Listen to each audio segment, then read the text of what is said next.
നമ്മുടെ ഭൂട്ടാനിലെ മൂന്നാമത്തെ ദിവസമാണിത്. ഇന്ന് നമ്മൾ തിമ്പു എന്നുള്ള നഗരത്തിൽ നിന്ന് പുനാഖയിലേക്ക് പോവുകയാണ്. ഇടയിൽ കുറേ കാഴ്ചകൾ കാണാനുമുണ്ട്. ഏകദേശം 30 കിലോമീറ്റർ യാത്ര ചെയ്ത് കഴിഞ്ഞപ്പോൾ വളരെ ഉയർന്ന പ്രദേശത്തായിട്ട് ഞങ്ങൾ വണ്ടി നിർത്തി.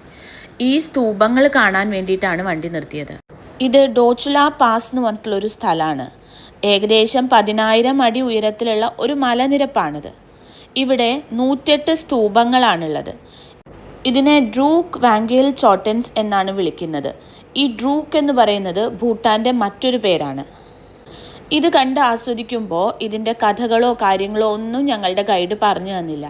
പകരം ഇവിടെ എല്ലാം ചുറ്റി കണ്ടോളാൻ പറഞ്ഞു. പിന്നെ നല്ല ക്ലൈമറ്റ് ആയിരുന്നു, ഭയങ്കര തണുപ്പായിരുന്നു, ഒപ്പം കോട മൂടിയിട്ടുണ്ടായിരുന്നു. അതുകൊണ്ട് ആ മനോഹരമായിട്ടുള്ള കാലാവസ്ഥയൊക്കെ ആസ്വദിച്ചുകൊണ്ട് ഞങ്ങളോട് ഇതൊക്കെ കണ്ട് ആസ്വദിച്ചോളാൻ പറഞ്ഞു.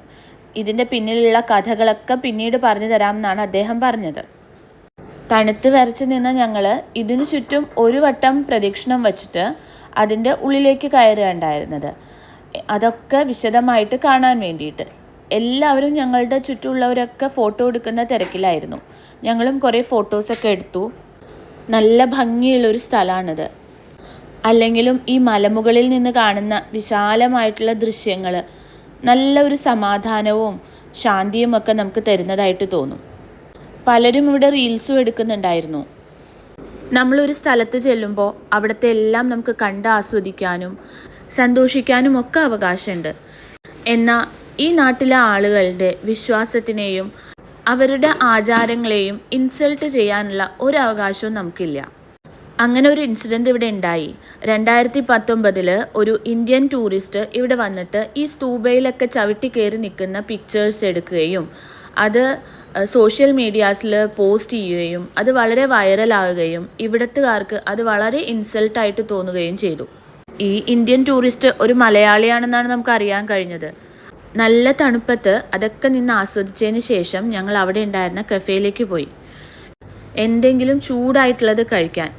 ഇവിടെ നല്ല തിരക്കായിരുന്നു. കാരണം ഇത് കണ്ട് ആസ്വദിക്കുന്നവർ മുഴുവനും നല്ല ചൂടായിട്ടുള്ള എന്തെങ്കിലും കഴിക്കാനായിട്ട് ഇവിടെ തന്നെയാണ് വരുന്നത്.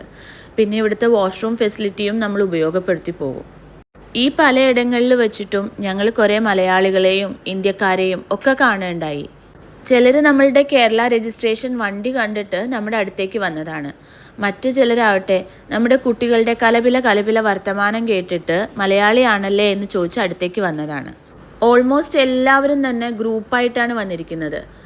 നമ്മളിങ്ങനെ ഫാമിലിയിലത്തെ 4 പേര് മാത്രമായിട്ടാണ് ഇറങ്ങിയിരിക്കുന്നതെന്ന് പറഞ്ഞപ്പോൾ വണ്ടി ഓടിച്ച് ഇത്രയും ദൂരം വരാനുള്ള കറേജിനെ എല്ലാവരും അപ്രീഷിയേറ്റ് ചെയ്യുകയുണ്ടായി. പലർക്കും ഇതുപോലത്തെ ആഗ്രഹങ്ങളുണ്ട് എന്നുള്ള രീതിയിൽ അവർ പറയുകയും ചെയ്തു. ഞങ്ങൾ അവിടെ നിന്ന് ഇറങ്ങിയതോടുകൂടി അവിടെ മഴ പെയ്തതോടുകൂടി തണുപ്പ് ഇരട്ടിയായി എന്ന് വേണം പറയാൻ. തണുത്ത് വിറച്ച് നിൽക്കുന്ന നമ്മുടെ ധ്യാനിനെ ആശ്വസിപ്പിക്കുകയാണ് നമ്മളുടെ ഗൈഡ് ചേട്ടൻ.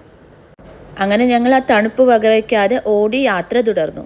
പിന്നെ ഞങ്ങൾ വണ്ടി നിർത്തിയത് ഒരു വെജിറ്റബിൾ മാർക്കറ്റിലാണ്.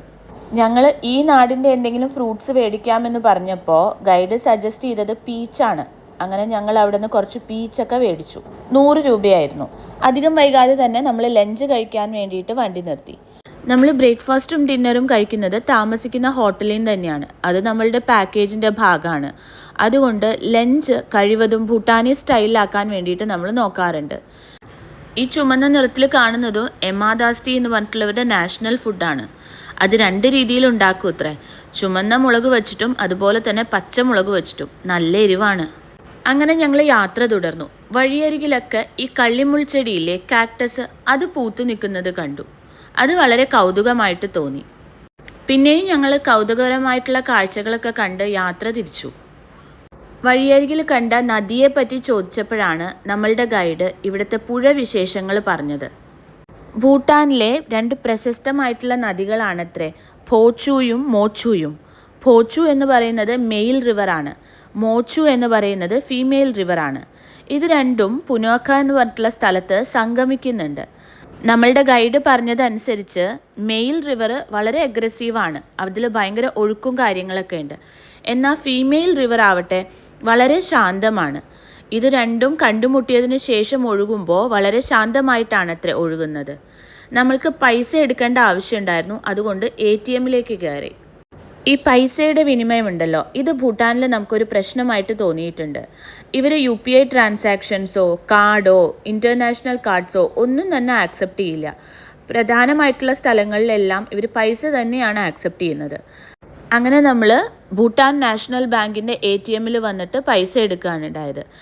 നമ്മുടെ ATMിൻ്റെ ഇൻ്റർനാഷണൽ ട്രാൻസാക്ഷൻ ആക്ടിവേറ്റ് ചെയ്താൽ മാത്രമാണ് നമുക്ക് ഇവിടെ നിന്ന് പൈസ എടുക്കാനായിട്ട് പറ്റുള്ളൂ. അതിന് ചാർജസും ഉണ്ട്. പിന്നെയും ഞങ്ങൾ പുഴകളുടെ അരികിലൂടെ പുഴകളുടെ കഥകളൊക്കെ കേട്ട് യാത്ര തുടർന്നു. എന്നിട്ട് ഞങ്ങളൊരു വ്യൂ പോയിന്റിൽ നിർത്തി. അപ്പോഴേക്കും ആ വല്ലാത്ത തണുപ്പൊക്കെ ഒന്ന് കുറഞ്ഞിരുന്നു. ഇവിടെ നിന്നിട്ടുള്ള കാഴ്ച വളരെ മനോഹരമാണ്. ഈ ലാവൻഡർ പൂക്കളുടെ ഇടയിൽ കൂടെ ഒരു ഉയർന്നു നിൽക്കുന്ന ഫോർട്രസ്, അതിൻ്റെ പിന്നിൽ ബാക്ക്ഗ്രൗണ്ടിലായിട്ട് ഒരു മലനിരകളുണ്ട്. അതുപോലെ തന്നെ അതിൻ്റെ സൈഡിനോട് ചേർന്ന് ഒരു നല്ല ഭംഗിയുള്ള ഒരു പാലവും പണിതിരിക്കുന്നു. ഫോട്ടോ എടുക്കാനായിട്ട് ഇതിലും നല്ലൊരു കോമ്പിനേഷൻ വേറെ എന്താണുള്ളത്? ഇവിടെ വച്ചിട്ടും നമ്മൾ മലയാളി ഫ്രണ്ട്സിനെ കണ്ടുമുട്ടുകയും സംസാരിക്കുകയും ഒക്കെ ഉണ്ടായിരുന്നു. അങ്ങനെ നമ്മൾ ഈ ഫോട്ടോയിലൊക്കെ കാണുന്ന പോലത്തെ അത്രയും ഭംഗിയുള്ള പ്രദേശങ്ങൾ ഞങ്ങൾ കൺകുളിർക്കെ കണ്ടു. നല്ല രസമായിരുന്നു അത് കണ്ടുകൊണ്ട് ഇങ്ങനെ നിൽക്കാൻ. ഒരുപാട് സമയം അത് ആസ്വദിച്ച് നമ്മൾ നിന്നു. ഇവിടെ നിന്ന് നോക്കിയാൽ കാണുന്നത് ഭൂട്ടാൻ്റെ പുരാതനമായ ഫോർട്രസ് മൊണസ്ട്രിയിൽ ഒന്നാണ്. ഇത് പ്രശസ്തമായിട്ടുള്ള പുനാഖ ഡിസോങ് എന്ന് പറഞ്ഞിട്ടുള്ള സ്ഥലത്താണ് ഇത് കാണുന്നത്. ചുറ്റും കാണുന്ന ഈ പർപ്പിൾ നിറത്തിലുള്ള പൂക്കളുണ്ടല്ലോ, ലാവൻഡർ പോലെ തോന്നുന്നത്, ജക്കാർഡ ഫ്ലവേഴ്സാണിത്. പൂക്കളും മലനിരകളും ചേർന്നപ്പോൾ ഈ സ്ഥലം നമുക്കൊരു പെയിൻറ്റിങ് പോലെയാണ് തോന്നുക. അത്രയ്ക്ക് മനോഹരമാണ് ഈ സ്ഥലം. ഈ കാണുന്ന സസ്പെൻഷൻ ബ്രിഡ്ജ് ഉണ്ടല്ലോ, ഇത് ഈ നദിയുടെ മറുവശത്തേക്കുള്ളൊരു ബന്ധമാണ്. അതിൻ്റെ അടിയിലൂടെയാണ് പോച്ചോയും മോച്ചോയും റിവേഴ്സ് ഒഴുകുന്നത്. മഴക്കാലത്തും വിൻ്റർ സീസണിലുമൊക്കെ ഈ കാഴ്ചയ്ക്ക് ഓരോരോ പ്രത്യേക രീതിയിലുള്ള ഭംഗികളുണ്ടെന്നാണ് പറയുന്നത്. എന്തായാലും നമുക്ക് ഇത്രയും ഭംഗി ആസ്വദിക്കാൻ കഴിഞ്ഞത് ഈ ഫ്ലവേഴ്സും കൂടെ കറക്റ്റ് സമയത്ത് ഇവിടെ ഉണ്ടായതുകൊണ്ടാണ്. നമ്മളുടെ ഭാഗ്യമായിട്ട് തോന്നി. അതുപോലെ തന്നെ ഇത് ബേർഡ്സിൻ്റെ പാരഡൈസ് ആണത്രേ. നമ്മളുടെ ഗൈഡിൻ്റെ സഹായത്തോടു കൂടി ഒരുപാട് ബേർഡ്സിനെയും നമുക്കിവിടെ നിന്ന് നിരീക്ഷിക്കാൻ പറ്റി. ഞങ്ങൾ ഒരുപാട് നല്ല ഫോട്ടോസൊക്കെ എടുത്തു. നല്ല ഭംഗിയായിരുന്നു. പ്രകൃതിയും ഞങ്ങളുടെ ഫോട്ടോസിന് ബാക്ക്ഗ്രൗണ്ട് തന്നതുപോലെ നമുക്ക് തോന്നിയിരുന്നു. അങ്ങനെ ഈ അതിമനോഹരമായിട്ടുള്ള ദൃശ്യങ്ങളൊക്കെ ആസ്വദിച്ചിട്ട് ഞങ്ങളിനി പോകുന്നത് ആ ഫോർട്രസ് ഉണ്ടല്ലോ, ആ പുരാതനമായിട്ടുള്ള മൊണസ്ട്രി, അതൊന്ന് നേരിട്ട് കാണാനാണ്. അതിന് വേണ്ടിയിട്ട് നമ്മൾ ഒരിടത്ത് വണ്ടി പാർക്ക് ചെയ്തു. അതിനുശേഷം നമ്മൾ ഉള്ളിലേക്ക് നടക്കുകയാണ് ചെയ്യുന്നത്. അങ്ങനെ ഞങ്ങൾ ഇവിടെ നിന്ന് ആ ഫോർട്രസിൻ്റെ ഉള്ളിലേക്ക് പ്രവേശിച്ചു. അവിടെ ആദ്യം നമ്മൾ ടിക്കറ്റ് എടുക്കണം. നമ്മുടെ ഗൈഡ് ചെന്നിട്ട് നമുക്ക് അതിന് വേണ്ടിയിട്ടുള്ള കാര്യങ്ങളൊക്കെ ചെയ്തു. അതിനുശേഷം അവിടെ ആ ബ്രിഡ്ജ് കാണുന്നുണ്ടല്ലോ, ആ ബ്രിഡ്ജിൻ്റെ ഉള്ളിലൂടെ നമ്മൾ ഫോർട്രസിൻ്റെ അകത്തേക്ക് കയറുകയാണ്. അവിടെ നിന്ന് നോക്കുമ്പോഴും മനോഹരമായിട്ടുള്ള ദൃശ്യങ്ങളാണ് കാണാൻ പറ്റുന്നത്. നല്ല ഭംഗിയായിരുന്നു അത് കണ്ടുകൊണ്ട് അവിടെ ഒരുപാട് നേരം നിൽക്കാനായിട്ട്. ഇവിടെ നിന്ന് കുറേ നേരം ഇത് ആസ്വദിച്ച് സമയം പോയപ്പോൾ നമ്മളുടെ ഗൈഡ് നമ്മളോട് പറഞ്ഞു, അകത്ത് ഇതിലും മനോഹരമായ ഒരുപാട് കാഴ്ചകൾ കാണാനുണ്ട്, അതുകൊണ്ട് നമുക്ക് വേഗം അകത്തേക്ക് നീങ്ങാം, എന്നാലാണ് നമ്മളുടെ ഇനിയുള്ള പ്ലാനുകളൊക്കെ നമുക്ക് നടക്കുള്ളൂ എന്നുള്ളത്. അതിനോടൊപ്പം തന്നെ അദ്ദേഹം ഈ ഫോർട്രസിൽ പോകുമ്പോൾ ഈ ഗൈഡുകൾ ധരിക്കേണ്ട ഈ ഷോളിനെ പറ്റിയിട്ടും പറഞ്ഞു. ഇതും അവരുടെ യൂണിഫോമിൻ്റെ ഒരു ഭാഗമാണത്രേ. ഞങ്ങൾ അവിടെ നിന്ന് കുറേ ഫോട്ടോസൊക്കെ എടുത്തതിന് ശേഷം ഉള്ളിലേക്ക് കയറി. ഇവിടെ ഇപ്പോൾ ഇന്ത്യൻ ടൂറിസ്റ്റുകളുടെ സീസൺ ടൈം ആണല്ലോ. നമ്മൾ പല വ്യൂ പോയിന്റിലും കോമൺ പ്ലേസസിലും വെച്ച് കാണുന്നവരെ പിന്നെയും നമ്മൾ ഇവിടെയും വെച്ചും കണ്ടുമുട്ടാൻ തുടങ്ങി. ഈ പുനോക്ക ഡിസോങ് എന്ന് പറഞ്ഞിട്ടുള്ള ഭൂട്ടാനിലെ ഏറ്റവും ചരിത്രപ്രധാനമുള്ള ഒരു മൊണസ്ട്രിയിൽ ഒന്നാണിത്. ഇതിനെ പാലസ് ഓഫ് ഗ്രേറ്റ് ഹാപ്പിനെസ് എന്നും വിളിക്കാറുണ്ട് അത്രേ. ഏകദേശം 400 വർഷം പഴക്കമുള്ളതാണത്രേ ഈ ഫോർട്രസ്. ഭൂട്ടാനെ ഒരു രാജ്യമായിട്ട് ഒന്നിപ്പിച്ച ഗ്രേറ്റ് യൂണിഫയർ എന്നറിയപ്പെടുന്ന മഹാനായിട്ടുള്ളൊരു ലാമയാണ് ഈ ബുദ്ധിസം പ്രചരിപ്പിച്ചതിനും അതുപോലെ തന്നെ ഈ ഫോർട്രസ് ഇവിടെ നിർമ്മിച്ചതിനും പിന്നിലുള്ളതെന്നാണ് ഇവർ പറയപ്പെടുന്നത്. പഴയ കാലത്ത് ഇത് ഭൂട്ടാൻ്റെ ക്യാപിറ്റലായിരുന്നു. ഇന്നും രാജ്യത്തിലെ പ്രധാനമായിട്ടുള്ള മതചടങ്ങുകളും അതുപോലെ തന്നെ രാജകീയ ചടങ്ങുകളൊക്കെ ഇവിടെ നടക്കാറുണ്ട്. ഭൂട്ടാൻ്റെ രാജാവിൻ്റെ വിവാഹ ചടങ്ങുകളൊക്കെ ഇവിടെ വെച്ചാണ് അത്ര നടന്നത്. പിന്നെ നമ്മുടെ ഗൈഡ് ചേട്ടൻ നമുക്കായിട്ട് ആ പർപ്പിൾ കളറുള്ള മരം ഉണ്ടല്ലോ, അതിൻ്റെ വിത്തുകൾ ശേഖരിച്ചു തന്നു. എന്നിട്ട് അദ്ദേഹം നമ്മളോട് പറഞ്ഞു, ഇത് നിങ്ങളുടെ നാട്ടിൽ കൊണ്ട് നട്ടു നോക്കൂ, വളരുകയാണെങ്കിൽ ഏറ്റവും ഭംഗിയുള്ള ഒരു മരം നിങ്ങളുടെ നാട്ടിൽ ഭൂട്ടാൻ്റെ സംഭാവനയായിട്ട് ഉണ്ടാവട്ടെ എന്ന് അദ്ദേഹം പറഞ്ഞു. ഇത് അദ്ദേഹത്തിൻ്റെ സമ്മാനമാണത്രേ. നമുക്ക് നോക്കാം ഇത് നമ്മുടെ നാട്ടിൽ വളരുമോ എന്നുള്ളത്. അങ്ങനെ പുറത്ത് നിന്ന് അതിൻ്റെ ഭംഗിയൊക്കെ ആസ്വദിച്ചതിന് ശേഷം ഞങ്ങൾ ആ ഫോർട്രസിൻ്റെ ഉള്ളിലേക്ക് കയറി. ഉള്ളിലേക്ക് കയറുമ്പോൾ ആദ്യം തന്നെ നമ്മൾ കാണുന്നത് ഈ പ്രയർ വീലാണ്. ഈ പ്രയർ വീലിനോട് അറ്റാച്ച് ചെയ്തിട്ട് ഒരു ബെല്ലും അവിടെ ഇട്ടിട്ടുണ്ട്. അപ്പോൾ ഓരോ പ്രാവശ്യം അതിനകത്തേക്ക് കയറുമ്പോഴും ഈ പ്രയർ വീൽ നമ്മൾ റൊട്ടേറ്റ് ചെയ്യുന്നതിൻ്റെ ഒപ്പം തന്നെ ആ ബെല്ലും റിങ് ചെയ്യുന്നുണ്ട് നമ്മൾ. അങ്ങനെ നമ്മൾ ഈ വലിയ ഫോർട്രസിൻ്റെ അകത്തേക്ക് കടക്കുകയാണ്. പുറത്തുനിന്ന് കാണുമ്പോൾ വലിയൊരു കോട്ടയായിട്ട് തോന്നും എന്നുണ്ടെങ്കിലും അകത്തേക്ക് കടക്കുമ്പോൾ സ്പിരിച്വാലിറ്റിയും ഭൂട്ടാനീസ് കൾച്ചറും നിറഞ്ഞൊരു ലോകമാണിത്.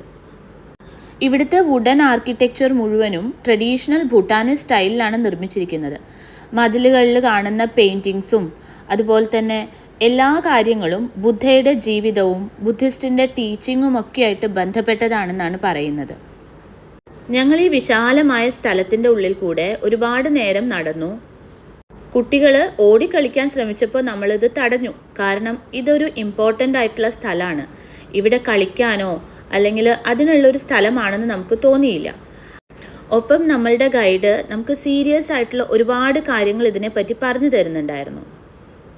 അതിനുശേഷം ആ വിശാലമായ സ്ഥലത്ത് നിന്ന് നമ്മളൊരു ചെറിയ കോറിഡോറിൽ കൂടെ നടന്നിട്ട് അടുത്ത സ്ഥലത്തേക്കാണ് എത്തിപ്പെട്ടത്. ഈ ഓരോ സ്ഥലത്തിനും ഇതിൻ്റേതായിട്ടുള്ള ഇമ്പോർട്ടൻസ് ഉണ്ട്. അദ്ദേഹം അതൊക്കെ വിവരിച്ചു തരുന്നുമുണ്ടായിരുന്നു. ഈ വലിയ കോർട്ട്യാർഡിൻ്റെ അകത്തേക്ക് കടക്കുമ്പോഴും നമുക്ക് മുൻപത്തെ പോലെ തന്നെ വുഡൻ കാവിങ്സും പെയിൻറ്റിങ്സും എല്ലാം കാണാൻ സാധിക്കും. പഴയ കാലത്ത് ഒരാണി പോലും ഉപയോഗിക്കാതെ ഭൂട്ടാനീസ് ക്രാഫ്റ്റ്മാൻഷിപ്പ് ഉപയോഗിച്ചാണ് അത്ര പല ഭാഗങ്ങളും ഇതിൻ്റെ നിർമ്മിച്ചിരിക്കുന്നത്. ഓരോ വുഡൻ വർക്ക്സിലും അതിൻ്റെ തനതായിട്ടുള്ള രീതിയിൽ പെയിൻറ്റിങ്സും കൊടുത്തിട്ടുണ്ട്. വളരെ ഭംഗിയാണിത് ക്ലോസ് ആയിട്ട് ഒബ്സർവ് ചെയ്യാനായിട്ട്. ഈ പെയിൻറ്റിങ്സിൽ ബുദ്ധൻ്റെ ജീവിതമൊന്നുമല്ല പറയുന്നത്. ഇത് ഇവിടുത്തെ ഒരു ട്രഡീഷണൽ സ്കില്ലാണ്, ആർട്ടാണ്. അങ്ങനെ ഞങ്ങൾ അവിടെ നിന്ന് കുറച്ച് ഫോട്ടോസൊക്കെ എടുത്തതിന് ശേഷം പിന്നീട് ഉള്ളിലേക്ക് പ്രവേശിച്ചു. ഈ ഇടുങ്ങിയ ഇടവഴികളുണ്ടല്ലോ, ഇതിവിടുത്തെ ഫോർട്രസിൻ്റെ പ്രത്യേകതയാണ്. പിന്നീടും പല ഫോർട്രസ്സുകൾ പോയപ്പോഴും ഞങ്ങൾക്കിത് കാണാൻ സാധിച്ചു. ഇവിടെ നിന്ന് നോക്കുമ്പോൾ വിശാലമായിട്ടുള്ളൊരു കാഴ്ചയാണ് കാണുന്നത്. ഇത് തന്നെയാണത്രേ ഇത്തരം കോട്ടകളുടെ ഉദ്ദേശവും. ഒരുപാട് തവണ ഇത് പല രീതിയിൽ നശിച്ചു പോയിട്ടുണ്ട്. പിന്നീട് പല റിനോവേഷൻ വർക്ക്സ് ഒക്കെ നടത്തി ഭൂട്ടാൻ ഗവൺമെൻറ് ഇതിനെ പ്രിസർവ് ചെയ്ത് വച്ചിരിക്കുകയാണ്. അതുകൊണ്ട് നമ്മൾക്ക് എല്ലാവർക്കും ഇങ്ങനെ നടന്ന് വിശാലമായിട്ടിത് കാണാൻ സാധിച്ചു എന്നുള്ളത് വലിയ ഭാഗ്യമായിട്ട് തോന്നുന്നു. ഞങ്ങൾ അവിടെ നടന്നുകൊണ്ടിരിക്കുമ്പോൾ പെട്ടെന്ന് കണ്ടിന്യൂസ് ആയിട്ടുള്ള മണിമുഴക്കം കേട്ടു. ഉടനെ തന്നെ അവിടെ ഉണ്ടായിരുന്ന ബുദ്ധിസ്റ്റ് വിശ്വാസികളും ബുദ്ധിസ്റ്റ് മോങ്കുകളും അത് പഠിക്കുന്നവരും എല്ലാവരും തന്നെ അവരുടെ പ്രെയർ ഹാളിലേക്ക് പോയി. അപ്പോഴാണ് ഞങ്ങൾക്ക് മനസ്സിലായത് ഇത്രയധികം ഇങ്ങനത്തെ മോങ്കുകൾ ഇവിടെ ഉണ്ടായിരുന്നു എന്നുള്ളത്. കാരണം ഈ വിശാലമായ സ്ഥലത്ത് ഞങ്ങൾ അത്രയധികം അത് നോട്ടീസ് ചെയ്തിരുന്നില്ല. അങ്ങനെ അവരെല്ലാവരും കൂടെ വേഗത്തിൽ ആ പ്രെയർ ഹാളിലേക്ക് പോയി. ഞങ്ങൾ തുടർന്നുള്ള കാഴ്ചകൾക്ക് വേണ്ടി വേറെ സ്ഥലങ്ങളിലേക്കും പോയി. അതിൻ്റെ ഏറ്റവും ഉയരത്തിൽ നിന്നുകൊണ്ട് നമുക്ക് കാണാൻ പറ്റുന്ന കാഴ്ചയാണിത്. പിന്നെ ഞങ്ങൾ അധികം വൈകാതെ അവിടെ നിന്നും ആ ചെറിയ ഇടവഴികളിലൂടെ പുറത്തേക്ക് ഇറങ്ങി. ഇനിയും നമുക്ക് ഒരുപാട് സ്ഥലങ്ങൾ കാണാനുണ്ട്. അതിനൊപ്പം തന്നെ നമുക്ക് പുനോഖയിലെ നമ്മളുടെ ഹോട്ടലിലേക്ക് എത്തുകയും വേണം. നമ്മൾ അകത്തേക്ക് കയറിയപ്പോൾ ഒരു മനോഹരമായിട്ടുള്ള ബ്രിഡ്ജ് കണ്ടില്ലേ? ആ ബ്രിഡ്ജിൻ്റെ താഴത്തേക്ക് നോക്കിയപ്പോൾ കണ്ട കാഴ്ചയാണിത്. ഒരു പറ്റം മീനുകൾ വന്നിരിക്കുന്നു അവിടെ. സാധാരണയായിട്ട് അവിടെ ഫിഷ് ഫീഡിങ് നടത്താറുണ്ട് അത്രേ. അതുകൊണ്ടായിരിക്കണം ഇത്രയധികം മീനുകൾ ഇവിടെ ഒരുമിച്ച് കൂടിയിരിക്കുന്നത്. നല്ല രസമുണ്ടായിരുന്നു അത് കണ്ടു നിൽക്കാനായിട്ട്. ഇനിയും ഏറെ ഭൂട്ടാനീസ് വിശേഷങ്ങളും കാഴ്ചകളുമുണ്ട്. അവയൊക്കെയായിട്ട് നമ്മുടെ യാത്ര തുടരുന്നു.